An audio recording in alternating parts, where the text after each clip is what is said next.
much. It's very difficult usually to stand before you and your lunch, or in between, between you and your lunch. But I still believe that you got energy just for 20 minutes or so. Yeah?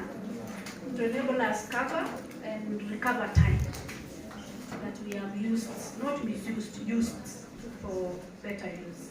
Again, my name is Joyce, ekuwom, and I'm pleased to be here to talk to you about the mandate of IEBC and our legal framework, because we know elections are governed by legal framework. And when we talk about legal framework, it's usually the hardest thing to present to people because people switch off. Kwa sababu ni sheria, isn't it? Yeah. And most of us are not lawyers. But it's good to concentrate and see and understand why we do some things the way we do some things. I have listened to you on challenges faced during your political fight for seats, and some of them cut across, like the resource deficit and time deficit. I understand all that, but there are others concerning missing in party lists, and the office of the RPP is here because we work together with them. But before even I go there, we should also know that the lists that we use for allocation of special seats that we call for nominations are usually a product of political parties. And you know the shenanigans that happen there. Unaweza kuwa kwa list even at 11:59 p.m. and by midnight. So we actually would encourage that to be vigilant and be checking and not really be content by being told you're there. Being told. Unajua nimeambiwa, nimeelezwa, nimekuwa assured. Those are the things that really put us down as women, isn't it? We have been assured. Nimesikia jina langu, my name is in the list. But we need now to be very vigilant and watchful and have compound eyes to see. Don't sleep that time. Ensure that you are in touch with the office of the Registrar of Political Parties, because that is where the lists land first. Then they relate to us, those lists. Okay? Yeah. Be vigilant. Don't be content by seeing your name. Your name is just a nominal value. Nominal value. Ile Joyce ekuwom. You go for list. Check also in which order you appear in that list. Because kwa list number 20 will not help you. Because we have talked about the zebra. Man, woman, man, woman. We fought. The RPP knows we have fought that the lists begin with women, but you know where the laws come from Parliament. We have even had a sitting with parliamentarians, the JLAC. JLAC is a committee that deals with legal reforms. And told them, why can't you just begin with man, with woman, man, then woman? So that if there are 3 positions, at least we have 2 women if we begin with a woman. But you know better, isn't it? Yeah. You are women and you know better. So then the issue of being in the clearance desk with IEBC. We have a working relationship with the RPP. where our systems are interlinked. And when we check for sure, not unless there is an issue with connectivity, and when we check the system and find that your name is not there, there could be some, yes, technological challenges and things like that, because we have to check also that you are in that list and your two supporters are also in that list and be found. I don't know, let me tell you, in elections, that's when we walk by sight. Mambo yetu ya kwenda kanisa na kwa msikiti kupotelea huko, and we walk by faith. It's our undoing. In politics, you walk by sight, by seeing. And seeing is believing. That your two supporters are in the political party list. They are also members of the political party. And those challenges that you face with dialogue, with common understanding, then we are able to really iron out those challenges. I want to talk about the legal framework governing elections in Kenya.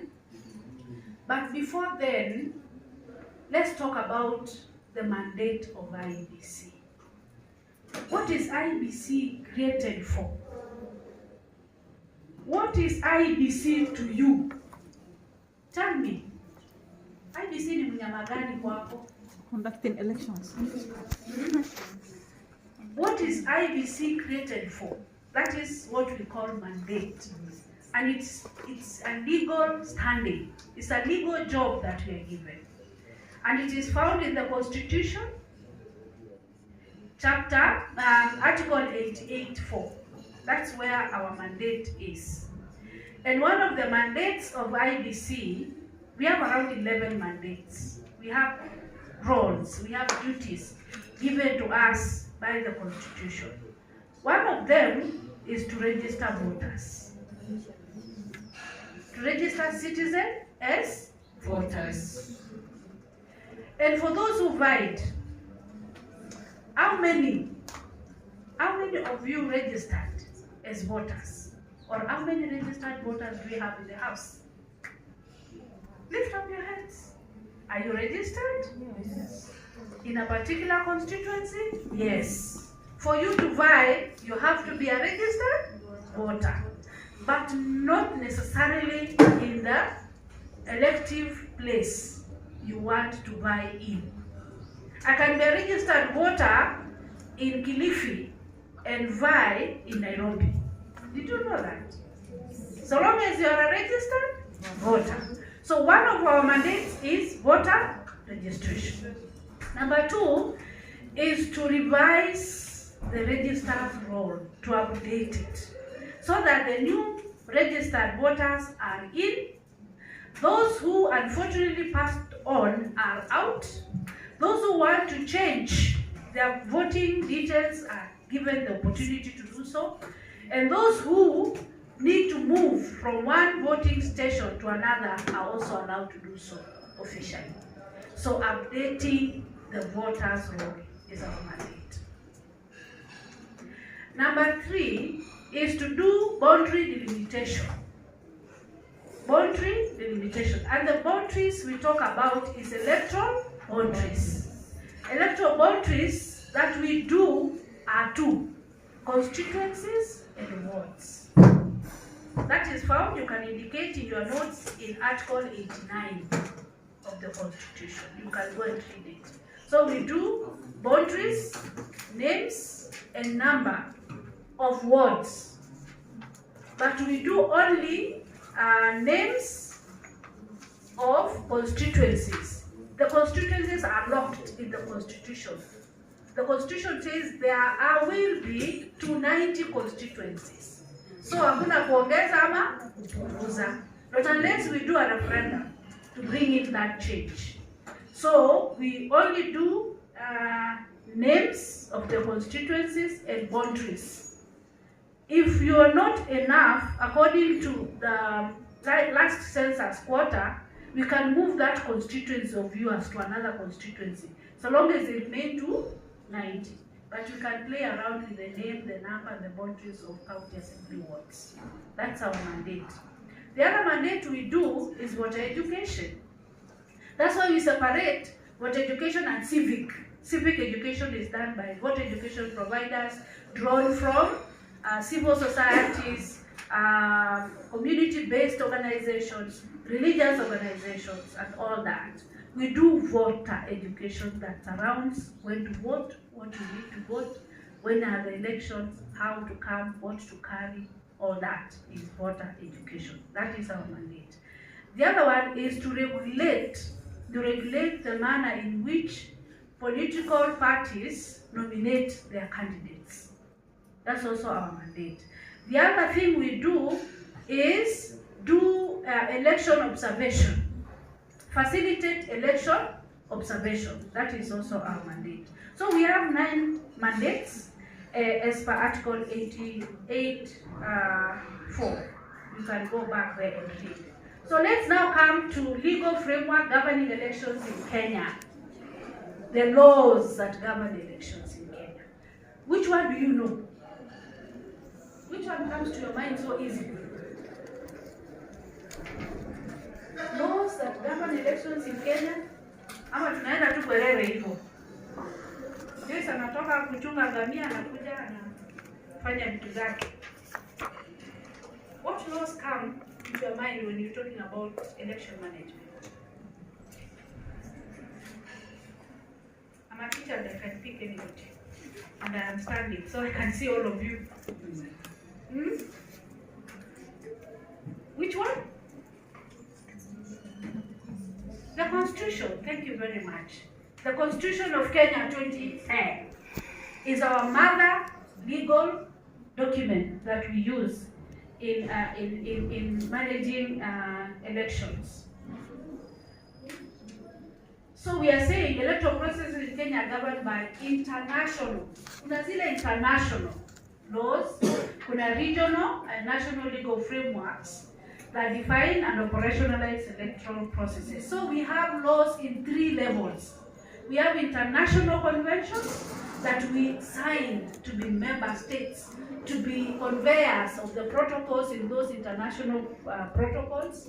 Then we have regional. Regional means Africa. Then we come to Kenya now. So before we go to the Constitution, we have international frameworks. And one of them is that one, written Universal Declaration of Human Rights, is one of the protocol as a country we have signed to. And this one recognizes the right of the people to participate in government either directly or through their democratically elected representatives. So we have Universal Declaration of Human Rights at the international level that we really do subscribe to. We also have International Convention of Civil and Political Rights. So even if the laws that you have locally in your country that do not fit you properly, you can go and claim those rights from an international platform using these instruments here. We also have International Convention on the elimination of all forms of racial discrimination. And this one, on all forms of racial discrimination, talks about racial minorities. There are countries where we have minorities, racial minorities. Like if you go to Europe, Africans there are racial minorities. Or Indians are also racial minorities in Europe and things like that. So they had to come up with a protocol to protect those racial minorities by coming up with a protocol called International Convention on the Elimination of All Forms of Racial Discrimination. We do have the Convention on the Elimination of All Forms of Discrimination against Women. Amen? Amen. Amen? Amen. At the national level, at the international level, we have a tool, a legal tool that embeds women's rights to participate. So it's called Convention on the Elimination of All Forms of Discrimination against Women. Because now it is there. And in case you're not heard nationally or regionally, you can go international using the provisions of this convention. We also have Convention on the Rights of Persons with Disabilities. This is an international tool which is legal. It carries in it things that can be used to protect the rights of persons with disabilities. So from these international protocols, we now draw ours from there. You understand now? I need you to understand the linkage between how we came up with the Constitution and the provisions in our Constitution and the linkage we have with the international instruments that we have. So we also have Convention of Elimination of All Forms of Discrimination, protects rights of racial minorities that we have talked about, and even SEDAW, we have talked about that. Let's go to regional. Africa. What do we have in Africa that can really be used in case you feel not well taken care of nationally in Kenya? In Africa, we have Africa Charter on Human and People's Rights that was ratified in 1981. And in this charter, member states like Kenya are required to recognize the rights, duties, freedoms, and enshrined in this chapter and adopt legislative or other measures to give effect to the freedoms and rights enrolled in this instrument. It also further provides every citizen shall have the right to participate freely in the government of his country. So as Africa, as a continent, we are taken care of by this Africa Charter on Human and People's Rights of 1981. So we come down to what we have in Kenya and what I'm calling the national frames, the national frameworks that we have. The most paramount one is the Constitution of Kenya. It was promulgated when? Which year is this? 2010. 2022? 2010. 2010.